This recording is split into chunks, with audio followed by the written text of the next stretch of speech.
ಕೊನೆಗೂ 45 ಸಿನಿಮಾ ನೋಡಿ ಸುಸ್ತಾಯಿತು.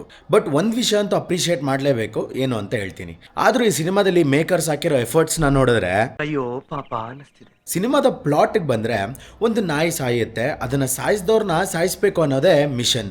ಅದಕ್ಕೆ ಅಡ್ಡ ಯಾರೇ ಬಂದರೂ ಕೂಡ ಬಿಡಲ್ಲ ಅನ್ನೋದೇ ಒಂದು ಮೈಂಡ್ ಸೆಟ್. ನನಗೊತ್ತು ಈ ಪ್ಲಾಟ್ ಕೇಳಿದ್ರೆ ನಿಮಗೆ ಬೇರೆ ಯಾವುದೋ ಸಿನಿಮಾ ತಲೆಗೆ ಬರ್ತಿದೆ, ಬಟ್ ಇದು ಅದಲ್ಲ. 45 ಅನ್ನೋ ಒಂದು ಸಿನಿಮಾ ನೋಡಕ್ ಹೋಗಿದ್ರೆ ಅಲ್ಲಿ 45 ಥರ ಸಿನಿಮಾಗಳನ್ನೇ ನೋಡ್ದಂಗಾಯ್ತು. This film really help me remember what kind of films I watch till now. Director Arjun Janya ಅವರು ಮೆಟಾಫರಿಕಲಿ, ಫಿಲಾಸಫಿಕಲಿ, ಸ್ಪಿರಿಚುಲಿ ಏನೋ ಹೇಳಬೇಕು ಅಂತ ಇದ್ದಿದ್ದನ್ನ ಎಕ್ಸಿಕ್ಯೂಟ್ ಮಾಡೋಕ್ಕಾಗಲಿಲ್ಲ.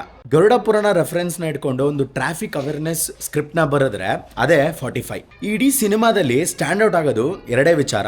ಮೊದಲನೇದು ಸರ್ಪ್ರೈಸಿಂಗ್ಲಿ ಮ್ಯೂಸಿಕ್ಕು ಮತ್ತು ಬ್ಯಾಕ್ಗ್ರೌಂಡ್ ಸ್ಕೋರು ಖಂಡಿತವಾಗ್ಲೂ ಚೆನ್ನಾಗಿತ್ತು, ಇಂಪ್ರೆಸಿವ್ ಆಗೂ ಇತ್ತು.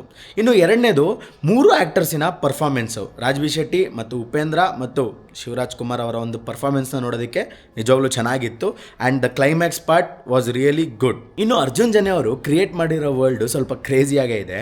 ಲಾ ಆ್ಯಂಡ್ ಆರ್ಡರು ಊರಲ್ಲಿರಲ್ಲ, ಜೊತೆಗೆ ಒಂದು ಚೇತಕ್ ಗಾಡೀಲಿ ವೀಲಿಂಗು, ಡ್ರಿಫ್ಟು, ಜೊತೆಗೆ ಒಂದು ಲಾರಿ ಎಲ್ಲಿಂದ ಹೇಗೆ ಬರುತ್ತೆ ಅಂತ ಎಕ್ಸ್ಪೆಕ್ಟ್ ಕೂಡ ಮಾಡೋಕ್ಕಾಗಲ್ಲ. ಆ್ಯಂಡ್ ಅಫ್ಕೋರ್ಸ್ ಸಿನಿಮಾದಲ್ಲಿ ಯಾವತ್ತೂ ಲಾಜಿಕ್ನ ಹುಡ್ಕೋಕೋಬಾರ್ದು. ಇನ್ನು VFX ಬಗ್ಗೆ ಅಂತೂ ನಾನು ಮಾತಾಡಲ್ಲ, ನೀವು ಸಿನಿಮಾದಲ್ಲಿ ನೋಡಿದ್ರೆ ನಿಮಗೆ ಗೊತ್ತಾಗುತ್ತೆ. ಸೊ ಈ ಮೂವಿ ಬಗ್ಗೆ ಇಷ್ಟು ಸಾಕು ಅಂತ ಅನ್ಕೊತೀನಿ. ಏನಕ್ಕೆ ಅಂತಂದರೆ ಇನ್ನೊಂದು ಸ್ವಲ್ಪ ಜಾಸ್ತಿ ಮಾತಾಡಿದ್ರು ಈ ವಿಡಿಯೋ ಡಿಲೀಟ್ ಆಗುತ್ತೆ. ಸೊ ಮತ್ತೆ ಸಿಗೋಣ, ಅಲ್ಲಿವರೆಗೂ ನಗ್ನಗ್ತಾ ಇರಿ.